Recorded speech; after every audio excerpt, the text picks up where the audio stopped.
Sabe aquela sensação de que a cabeça simplesmente não para? Um turbilhão de pensamentos, um atrás do outro, é uma experiência bem comum, mas que pode ser muito, muito exaustiva. Aqui, a gente vai desconstruir um pouco essa ideia de pensar demais para entender por que essa atividade toda, na verdade, não nos torna mais eficientes. Essa frase, ela descreve perfeitamente o que a gente pode chamar de caos mental. É aquele fluxo de ideias que não para, que pula de um assunto para o outro, que vai do otimismo ao pessimismo, do passado ao futuro, sem nenhum controle. É um ruído de fundo que parece não ter um botão de desliga. Então, para começar, vamos definir o que é essa tal de mente inquieta e o que acontece lá dentro quando parece que não tem pausa. Essa agitação toda pode ser comparada a um chiado no cérebro. Pensa num rádio antigo, mal sintonizado, ou no motor de um carro que nunca desliga por completo. É aquele zumbido constante que, mesmo não sendo super alto, causa um desgaste contínuo, consumindo nossa energia e nosso foco sem a gente nem perceber. Agora é super importante deixar uma coisa clara. O ato de pensar não é o vilão da história, longe disso. A gente precisa diferenciar o pensamento que funciona, que é útil, do pensamento em excesso. A chave aqui é a qualidade e não a quantidade. E a diferença fica bem nítida quando a gente coloca os dois lado a lado. O pensamento funcional, ele é construtivo, ele busca soluções, ele traz clareza e nos empurra para a ação. Já o pensamento excessivo, bom, ele é como correr numa esteira. Fica focado no problema, gera mais confusão e leva à inércia, gastando uma energia enorme sem sair do lugar. E a dimensão desse problema é surpreendente. Estima-se que uma parte gigantesca dos nossos pensamentos de todo dia pode ser simplesmente inútil e repetitiva. Isso já mostra por que organizar o que se passa na nossa cabeça não é um luxo, mas uma necessidade para a nossa saúde mental. E vamos em frente, porque agora a gente vai explorar o custo disso tudo, o desgaste do excesso e como esse caos mental consome a nossa energia vital. A consequência mais direta desse excesso todo é a fadiga mental. E olha, não estamos falando de um cansaço comum, aquele que uma boa noite de sono resolve. É um esgotamento profundo, que suga a nossa disposição para as coisas mais simples, como conversar com a família, estudar ou até mesmo se divertir. O corpo pode até estar descansado, mas a mente está exausta. E existe um custo biológico real para isso. O nosso cérebro sozinho consome mais ou menos 25% da energia que a gente gasta no dia. Uma parte bem significativa desse consumo vai embora só no gerenciamento de milhares de pensamentos e pequenas decisões que aparecem o tempo todo. E não se trata de decisões que mudam a vida, não. São as escolhas do dia a dia, aquelas bem triviais, que vão se acumulando. O que comer no almoço, que roupa vestir, qual notificação responder primeiro.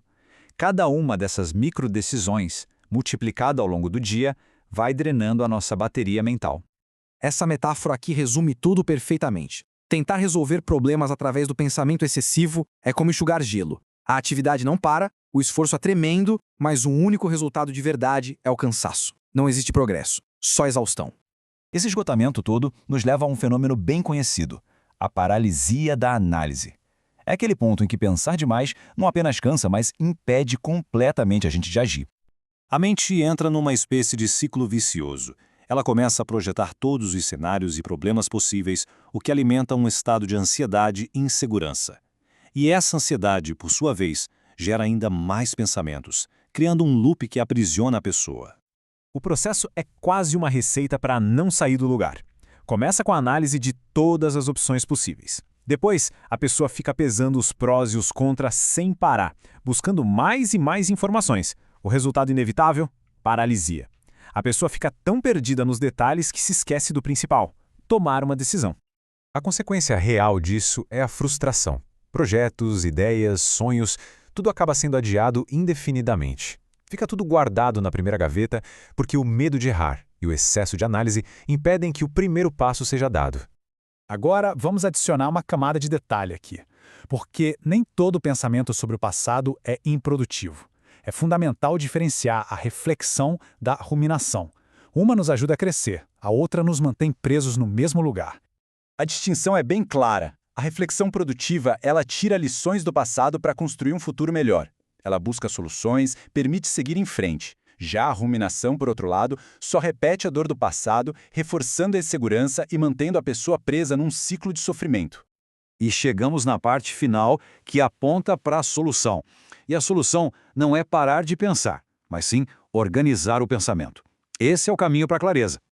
A ideia central é que a meta não é pensar menos. Tentar suprimir pensamentos, na verdade, muitas vezes só os torna mais fortes.